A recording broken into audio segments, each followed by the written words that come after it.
पहली बात तो यह है कि एक नई गाड़ी रोड पर जल रही थी और कोई भी नहीं निकला। क्या बात कर रहे हैं? मतलब पाकिस्तान में तो दो लोगों की लड़ाई हो तो पूरा मोहल्ला इकट्ठा हो जाता है। ये कौन सी जगह थी कि भैया जहां पर एक जगह इतना बड़ा भांबड़ जल रहा है गाड़ी पर और कोई भी नहीं है, सन्नाटा है घर के बाहर। That car burning scene was so fake. बहुत इजीली डिफरेंशिएट हो रहा था कि भैया ऐसे में इसको एडिटिंग के जरिए आग लगाई है। इसको बहुत बेहतर होता कि आप थोड़ी फायर दिखा देते बट रियलिस्टिक लगता। बात तो सही है। And by the way uncle की तबीयत बड़ी खराब थी। घर से जैसे ही बाहर आकर देखते हैं अपनी गाड़ी जलते हुए, फौरन से तबीयत ठीक हो जाती है। और हॉस्पिटल में जाकर भी आंटी और बच्चों को यह समझ में नहीं आ रहा कि भैया अंकल की तबीयत पर यहां पर परेशान होना है या फिर गाड़ी के जलने पर। सबसे ज्यादा हैरान करने वाला सीन यह था कि भैया जिस टाइम दिखाया जाता है आपको कि ऐसे में वो बंदा नई गाड़ी खरीद कर ला कर दे रहा है, चाबी भी उस गाड़ी की जो उसने आपकी कल जलाई, तो आप क्यों नहीं लोगे? क्या बात कर रहे हैं? आखिर यह कौन से रईस खानदान की औलाद थी कि जिसने मौके पर खड़े खड़े अपनी 40 लाख की गाड़ी जो है वो रिजेक्ट कर दी। That scene was hilarious. आप लोगों को इस ड्रामे की एक बात समझ में नहीं आ रही कि यहाँ पर हमारी ये जो आयरा है जो फुल टाइम रिजेक्ट करने लग रही है हमारे इस बंदे जिसका नाम है खमियार, क्या इसको इससे प्यार हो भी सकता है या नहीं? मैं आपको इसी वीडियो के अंदर बड़े आसानी से क्लियर करने वाला हूं कि इस ड्रामे के अंदर चलने क्या वाला है।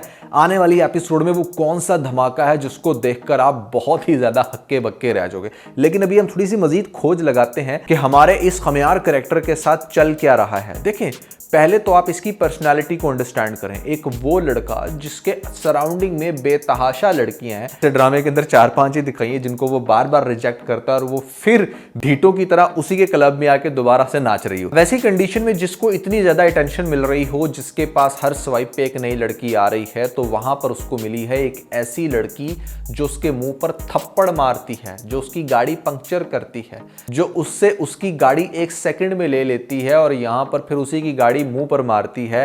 एक ऐसी लड़की जो मतलब ऐसे लड़के को बार बार रिजेक्ट कर रही है जिसने रिजेक्शन कभी देखी ही नहीं है। देखिए, हम इंसानों को ना हमेशा डिफरेंट चीज़ पसंद आती है। अगर हमारे पास बहुत ढेर सारी दौलत हो तो हमें वो जगह पसंद आती है जहां पर हम कंगले रहना पसंद करें। दैट्स वाई आपने बड़े बड़े रिच लोगों को जाते देखा है, विलेजेस में जाकर कर रहे होते हैं एंजॉय। और विलेजेस के जो लोग होते हैं उनकी ये ख्वाहिश होती है कि वो किसी अर्बन जगह पर सेटल्ड हों, बहुत ही लग्जरी लाइफस्टाइल में।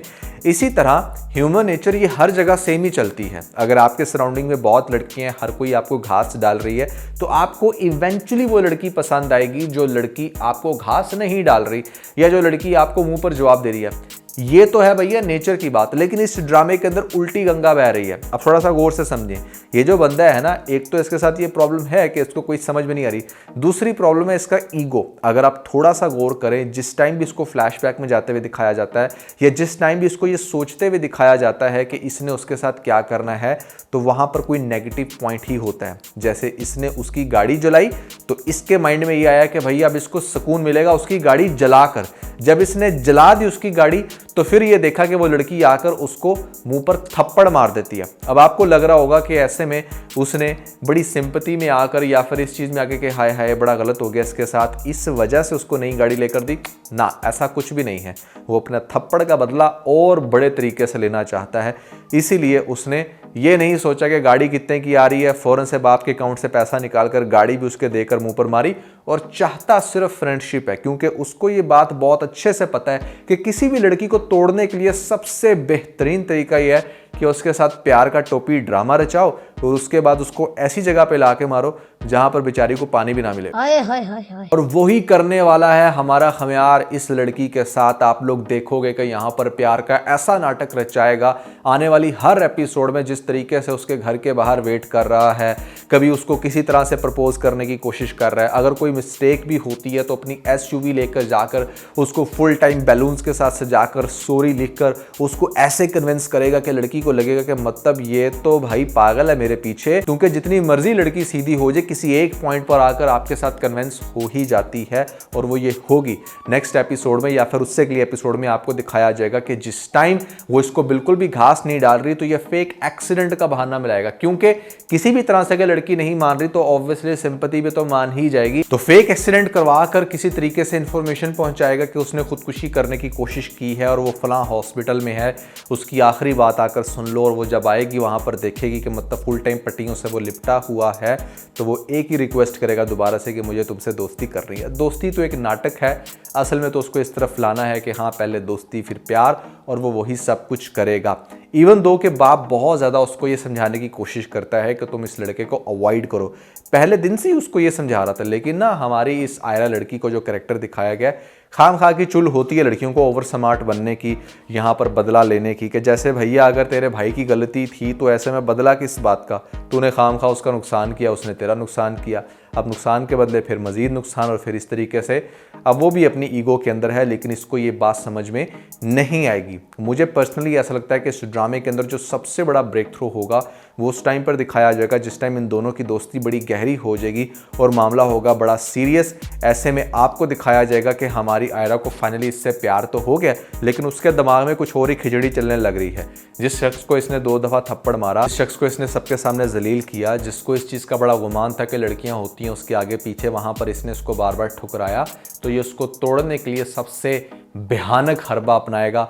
और वो हरबा ये होने वाला है कि यहाँ पर जब हर तरह से उसको प्यार के जाल में फंसा लेगा, वो अपने घर वालों को मना लेगी और दूसरी तरफ ये भी रिश्ता लेकर आ जाएगा, रिश्ते की बात डन हो जाएगी, शादी की तैयारी होगी। और शादी के लिए जिस टाइम बुलाया जाएगा, मतलब यहाँ पर दुल्हन चल कर आ रही होगी। और आप इसका फेस थोड़ा सा गौर करें, मुझे यहाँ पर लगता है मामला बहुत ही ज़्यादा ख़तरनाक, और वो ये कि भैया भरी महफिल में सबके सामने ये उससे शादी करने से इनकार करेगा, क्योंकि उसे पता है कि जब ये शादी के लिए बैठी होगी और मैं इस पॉइंट पर इसको रिजेक्ट करूँगा तो जो तकलीफ़ और अजियत इसको उस टाइम होगी वो इससे पहले कभी नहीं हो सकती थी, चाहे ये कुछ भी कर लेता। तो इस तरीके से ये अपने ईगो को मेंटेन करने के लिए, अपने ईगो को सेटिस्फाई करने के लिए इतना बड़ा कदम उठाएगा, जिसके बाद भैया इसका ईगो तो सेटिस्फाई हो जाएगा, लेकिन ये खुद उस दलदल में गिर जाएगा जो दलदल है एक्चुअली में प्यार की। यहाँ पर आप किसी को तकलीफ़ देकर खुश नहीं रह सकते, और वही होगा हमारे इस करैक्टर खमियार के साथ भी।